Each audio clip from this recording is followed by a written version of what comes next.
The declarations of conflict of interest. No. See none? No. Thank you. Approval of the agenda? Yes. Councillor Drong, second by Councillor Rivera. Adoption of minutes, July 27th, 2020. I move. Moved by Councillor Duffy. Yep. Moved by, second by Councillor Rivera. Any business arising from those minutes? I do, sir. Surprise? Oh, yes, go ahead, sir. Item 6, any follow-up on the issue that was brought up by Mark Stewart and Joe Pearson's team? The CEO and myself examined the matter, drafted up a letter, and that's where it stands right now. And is it going to the province It will be sent to the province. to look at changes or to do what? It'd be a request for review of that particular section of the code. Okay, thank you. You're very welcome, sir. Any other new business or business arising? You okay, Bob? Or Councillor Drone? Yeah. Okay. Let's go right to reports then. Fire. Chief, is that you? I'll turn the floor over to Deputy Chief. for Okay. the report. Chief, Deputy Chief, thank you. The operational report, July 22nd to August 19th, inclusive. Just a quick rundown. Total fire inspections, 18. 9 general inspections, 7 follow-up inspections, and 2 complaint inspections. 7 hazard compliance orders were issued, 2 files were closed, and there were 10 plan reviews completed. Engine 1 visits, as they wound down, they finished off the restaurants in town. There were only 2 of those. Emergency responses, 75 in total, 33 District 1, 28 District 2, and 14 inspector call-ins. Time on scene of 25 hours and 5 minutes. Training, we resume again for the fall and winter schedule on September 8th. In the meantime, career and volunteer members received some training on our new engine, and that's been continuing with familiarization and training on the equipment, and the new truck is in service. Department activities, the COVID-19 restrictions have still limited us somewhat. Our 5 new members completed their firefighter level 1 course and their orientation with their district, and have now been assigned to districts. Connor Rooney and Rakesh Uttaman are at District 1, and Andrew McRae, Brandon Mitchell, and Debbie McGinnis are at District 2. Thank you, Deputy Chief. Any questions for the Deputy Chief? Nothing for me. No. You okay, Councillor Drone? Yeah, I just, I had a comment from one of the firefighters that said the doors were quite an improvement, and they're all installed, and you know, we're very, very happy with that. But I didn't get an update on the fume evacuation in Station 2. Is that completed yet, Justin? That tender's been awarded. Okay. Yeah, the tender was awarded. The company is from Nova Scotia or New Brunswick. They're off island, and with the COVID restrictions, I think that held things up. But Chief, you might have some more there. Yeah, I've been in discussion with Paul Johnson, who's chairing the project, and he's back and forth with the vendor, selecting a installation date. So it's to be in the near future. The code did play a problem. That'd be great, thank you. Is it the same company, Chief, that's installing the doors? No, it's a different one. Oh. Charlottetown and Summerside? Maybe we're in the And that's a problem with a lot of things too, isn't it? The travel part and the bubble and all that. travel part, constantly supply. Right. Okay.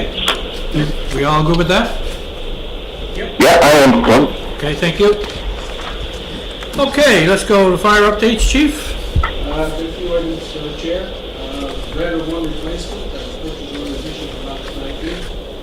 Delivery of that apparatus will be sometime in October 2021. As the deputy had mentioned, engine 1 was delivered on the 7th, based on service on August 20th. Engine 6, currently under construction and will be delivered in September. Support vehicles, from Dodge, is a leadership and exit for emergency warning equipment. A half ton is in Moulton, which is going to ship to leadership shortly. And there's a 3/4 ton from Hillside Motors, which was constructed on August 10th, and it's transferred to the as well. Our radio communication upgrade, new repeaters will be installed for Station 1, and new repeaters will be installed for Station 2 shortly. Fire prevention bylaw, and our preparation for the draft revision continues. Between the holiday season, we're going to go back into the office, so discussion with fire prevention bylaw. Negotiations with IAFF Local 5219, negotiations coming up on September 17th. Exchange taxes on that date. Also EMO, this is EMO group, we continue to meet every second Wednesday morning. Both. Exchange back and forth. Emergency generator project, that's now in the design phase. Let's see. The overhead doors that you mentioned a moment ago, they commenced on July 17th, and there's additional work to be completed. Loaders need to be installed, professional mercury, that sort of thing. So that work progress. Thank you. I have one thing, as we mentioned, the mayor mentioned earlier. Barbecues on the patio, that's under discussion still, and we're going to be drafting a letter, is that correct? Correct. Okay. And the letter's going to who? Chief? Oh, the fire marshal. Fire marshal, okay. I just want to sort of clarify that because that's in my ward too, and I just sort of let them know that we're still discussing this. Councillor Drum, anything? No, it's good, sir. Councillor Duffy? I'm fine. Councillor Rivard? Nope, I'm all good, thank you. Just on that, Chief, so the fire marshal's getting a copy of the letter. Why wouldn't it go to the minister? Because it has to change the act, don't we? Yeah, he'll take it. He'll take it up through the system. Okay. Thank you for that, Chief. Okay. Police, traffic. Deputy Mayor? Thank you, Chair. I'm a Deputy Mayor, sorry. Deputy Chief. So we'll start off with traffic. So there was a number of recommendations that or things related to traffic that came forward. The first was from the public schools branch regarding changes to some traffic patterns and streets surrounding the schools. That was reviewed by police and public works in concert with public works, and the recommendation is to make no change to the traffic patterns. While it's understood the public safety branch has some concerns, which include limiting exposure and reducing ridership on school buses, and will be encouraging parents to drive the students to school, there's no easy fixes to this issue. We suggest public school branch examine ways in which they could collectively work with parents to seek assistance in addressing concerns with drop-off and pickup. One example was used in the past by Spring Park School. At the start of the school years, officials would provide suggested traffic flow information for parents. Newsletters would be sent home. At this particular school, it was suggested that any parent dropping off or picking up student treat Dunkirk Street as a one-way street running from Kirkwood to Nassau. So the issue for us from the enforcement side is making changes to traffic patterns or anything like that is very difficult to be done in part, like restricting traffic flow to certain parts of the street or only conditions that apply within certain hours. Becomes very confusing for people that are transiting. Although we sympathize with the concern, that is a recommendation collectively put forward from police and public works. Okay. Any questions for the chief in that? No, just 1 second there, Council. I appreciate the briefing notes. That really explains the reasoning behind these issues. We have 2 or 3 of them coming up, and sometimes you sit here and you wonder why you do things, but it's pretty well spelled out in the notes. So I appreciate the deputy and the department giving those to us. Thank you. Your worship. Yeah. So the letter came from Aaron Johnston, who is the Assistant Director of Public Schools Branch. and she added another school, I think, West Kent. I taught at Prince Street for 20 years, and I know the traffic patterns on both Waltham and Upper Prince. Now, I know what the chair just said there, that he appreciates the briefing notes, but if you look at some schools, for example, Sherwood Elementary, they allow for bus traffic and parental traffic to drive right into the parking lot area off the main streets. We don't have the same luxury up at Prince Street School, St. Jean's. Spring Park is not too bad because it's a wide street. West Kent is a neighborhood school like the other schools, but it's a very tight issue up there at Prince Street. So I know you put the recommendation is to put more responsibility back on the parents and the staff at the schools. What about policing? Will we have policing up there to ensure the traffic flow is moving, or? Yeah, absolutely. So regardless of COVID, our back-to-school response and presence within those to set a tone for the school year is always substantial. And it'll be no different this year. And, first and foremost is the safety of our children and our residents in that area. And we'll be doing the same again this year. We're not saying we're not going to play our part or find a way to do it. It's just the recommendations as they were put forward. It just doesn't make sense to us. Well, no, it makes sense from an assistant director's position that she has to be concerned about the safety of all students, and of course, staff are a very important part of that safety. So her logic behind it was that she's a former principal from Prince Street School. Now she's an overseer of all the schools in Prince Edward Island, and this is an area that she's identified not just because of COVID-19. It has been ongoing, and I think it has been brought up at some of the neighborhood meetings that took place down in that area about the one-way possibility. But this was only a temporary solution just to get over the initial part of the school year. So really appreciate that we do have a lot of focus on policing in those areas during this start of the school year, because Deputy Chief, a lot of parents are quite concerned about sending their children back to school because of this pandemic, and they're taking they don't want to take the risk maybe in the buses, which I think provide safety, but they want to take it in their own responsibility of getting their children to school and back to school. Absolutely. And there will be certain schools that will be challenged more from this new reality than others, and we will work with those schools like Prince Street School to make sure that we're giving whatever policing response that they need to make this work.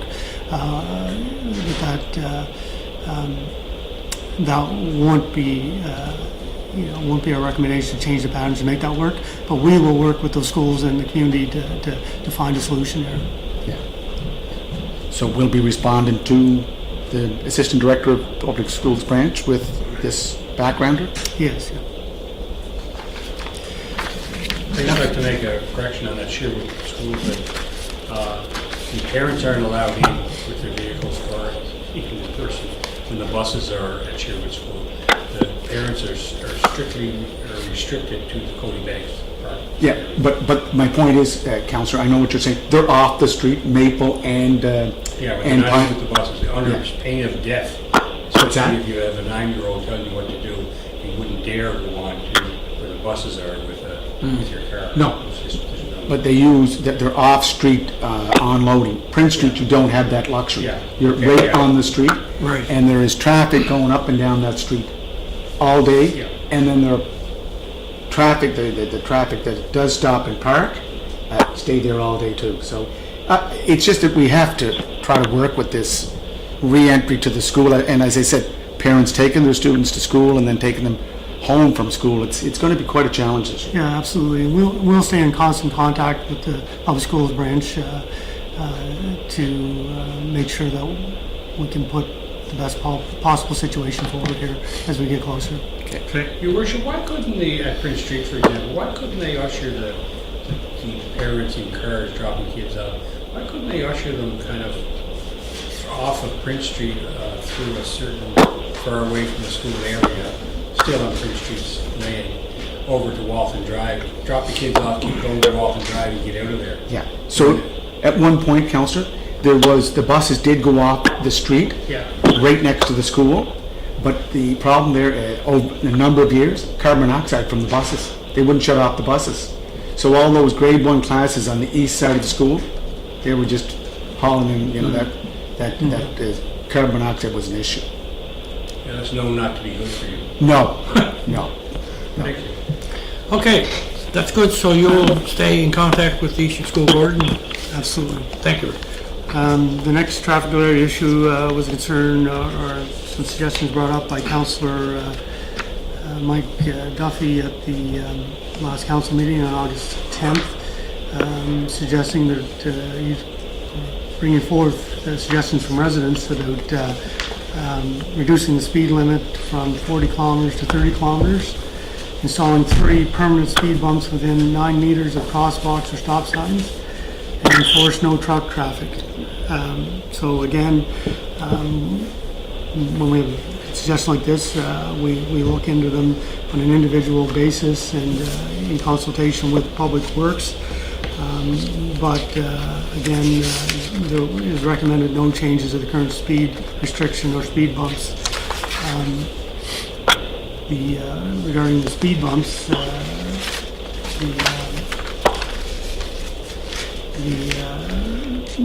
reasoning behind that, if you read the briefing note, is because the Northwood Road is considered an arterial street. It's a bus route and it's a major emergency response route. Truck traffic in truck routes is concerned, but there has to be a practicability approach when it comes to truck traffic in residential areas, because as it relates to moving trucks or delivery trucks, propane, oil, other types of trucks. So although it's a suggested non-truck route, there has to be some allowances for those types of vehicles. And regarding the speed, of reducing the speed from 50 to 30 kilometers, there was a scan of the different jurisdictions, and where most urban areas have a speed limit of urban speed limit of 50 kilometers.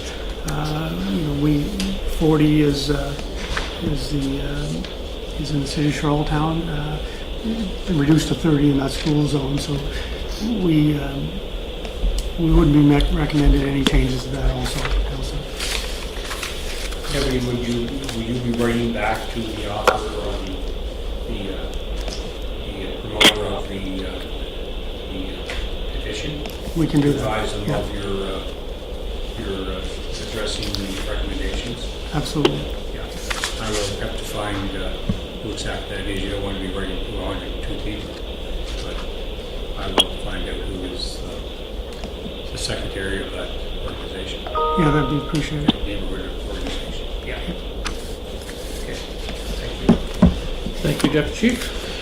All right, moving on to bylaws, which is kind of flows into the traffic, is that we are recommending changes to the traffic bylaw to give Public Works more responsibility and decision-making directly within the bylaw, although that's always been our approach.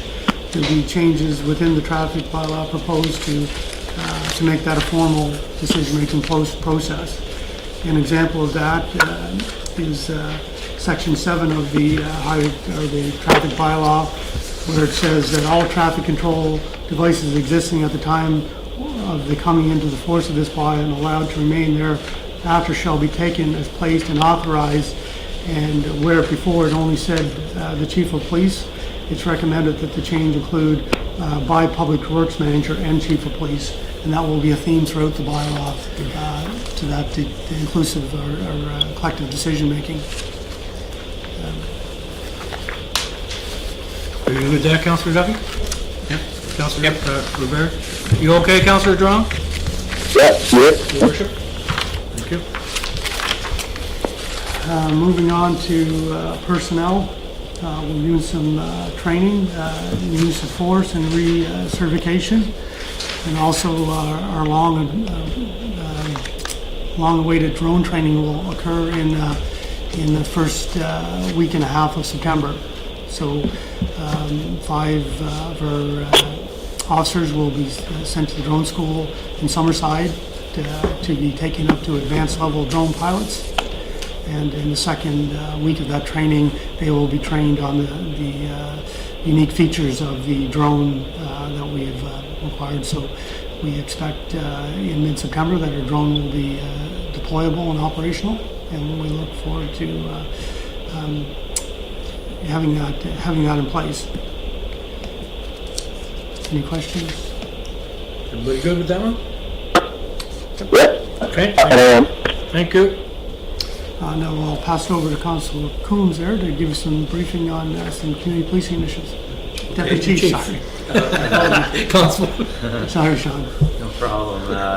Chair, Your Worship, just to backtrack there to resources, school resource officer is going to be switching out, was Constable Kaiser. Actually, Sean, we have that in a closed session. Okay. In that personal. My apology. On to community policing. What we've done is we've listened to the community and followed up on what we'd started in July with the education and enforcement of the motorcycle issues in the downtown. So we had staff come in on 2 separate occasions, on Saturday, August 8th, in the downtown core Victoria Park area, and again on Sunday, August 16th. Both sessions were very successful. Again, we had a lot of people come up and thank us for what we were doing, both the public and motorists alike. That staff also followed up with additional meetings with inspection agencies within the city, just letting them know about exhaust and muffler issues with noise, and all was compliant with that. So that's been it's been mainly our focus for community for this summer, especially based on some of the tragic incidents that have happened in the city and around the province. So we felt that's been successful. To follow up on that, I'll just read a quick letter that was sent to my office from downtown residents. This was Carolyn and Paul Whalen. They live downtown. He said, I just wanted to thank you for your department for responding to our complaint about the noise of motorcycles in our area, downtown. We have a significant positive change. Before, at least 80% of the bikes going were way over the top, but now we would say that we've seen a decrease of over 20%. Whatever you're doing is working. We know the problem will never be completely solved. Paul and I would want to let you know we see a big difference and really appreciate the efforts of your staff. Kind regards. So it's a bit of a feedback there, so we're happy with that. Moving on, we had officers attend and support the vigil for the Lebanese tragedy there at Victoria Park, and that was well observed, and we also put that on our Twitter and website, and we got some response back from that as well.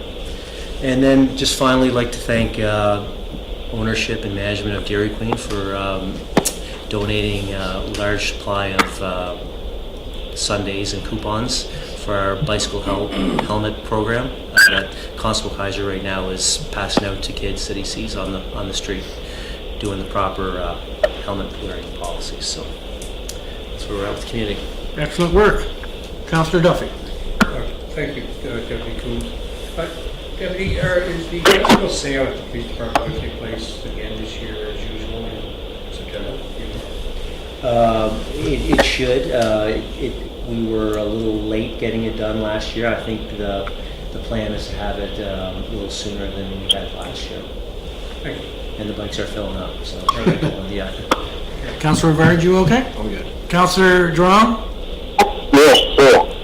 Okay, Your Worship? Deputy, just looking at the community policing in the last report on the set of a program through the Department of Justice called Rethink. Yes, sir. How's that working out? It's sort of a diversionary program which is set up to address the risk to youth by using cannabis. Right. How's Well, I believe they've had to work out some more bugs, so it's not fully operational as of yet. But since I talked last, CBC did do a little story on it on the news, and I've gotten a response back from the Native Council that they appreciate us being involved with it, and the exposure helped as well. There is a meeting for the advisory council set up early in September, which I'll be a part of. what advisory? They have their own personal advisory council on how that program is going that I'm a part of. So however I can assist with that, I will. But to answer your question, for the most part, I believe they still have a few things that they're still working on before it's rolled out completely, so it's not 100% operational. Reason I bring it up because at the Parks and Recreation meeting, we're talking about some of our downtown squares, and I'm sure lots of parks around the city, that if you drink in those parks, you can be charged with illegal possession. Yes. So if you're smoking cannabis, same charge? Cannabis Control Act, but it's akin to getting an illegal possession of alcohol. So it's a minimum, what, $350 fine? Is there a minimum max? Yeah, it's defined under the act. I believe it's 200. It's the point I brought up. Councillor Ramsey was at the meeting last week. Is that we have the downtown squares, and we're getting more and more families moving into the downtown. You know, younger children and so forth. And they talked about how some people are just using the parks as an area just to rest, relax, and enjoy their smoke. So, do we have a way of? Is this part of the rethink issue, or is this outside of that? Well, the education regarding our children is all part of our Healthy Me program. There's a strong part of that program that talks about drug use and responsible drug use. But the enforcement, I think, is if there's issues in the parks of illegal use of cannabis, then that's an enforcement issue that we can deal with, and we can get some additional enforcement efforts. We can look at some statistical complaints about how prevalent that is, or maybe we need to raise awareness to get residents to complain that if they are witnessing or observing this type of activity, to report it to police and we can deal with it. So it's like any other enforcement initiative. It's about behavior change, and when the fining system is based on that behavior change, that financial penalty is meant to be a deterrent Correct. to this type of activity. So we would, from the enforcement side, we would step up that approach or continue that approach. But on the educational side, within our schools and our programming for our school resource officers, teaching our kids about these laws and responsible use and some of the dangers is all part of what we built into what we call the continuity of youth development that the police provide. Yeah. And just on the issue of the motorcycles in the downtown area, Deputy Chief Brad has been at a lot of the meetings that took place at the Charlottetown Downtown Residents Association. It keeps coming up every year during the summer. Dave Chivery was onto it as a motorcycle police officer. So are you working on asking these drivers or these riders to stop, keep the baffles in the mufflers? Is that how are we fixing the problem? Well, the checkpoints are enforcement and education. So when they pull through these areas where we know there's high ridership, if there are violations, they're getting charged for them. But then they're also the educational piece with what we found is there's the equipment, but there's the way they're being Modified. No, but it's also the way they drive them. If you punch it really fast, it's going to be louder, regardless of what the standard of their muffler is. Okay. Yeah. So there's a lot of how to appropriately ride your bike, especially in the downtown area, that they're discussing with the riders. historically, the biggest challenge associated to the motorcycle noise, regardless of our initiatives, is the collective noise. So you have one motorcycle driving down the road and it has a certain level, put two of them together, it's a much bigger issue. Put three or four of them together and it's overbearing, and that's extremely difficult to deal with from any sort of enforcement or educational component, because sometimes it can be very unintentional. And, Okay, Thank you. that's it. Any other questions? Councillor Duffy, you're on. Okay, I'm gonna make a motion. Is that it? no, we're going into the closed session? Yes, that's what I was just gonna say. Yep. Okay. I'm just gonna make a motion, move into closed session as per section 119(1)(d) of the MGA. Yep. I move. Moved by Councillor Rivard, second by Councillor Duffy.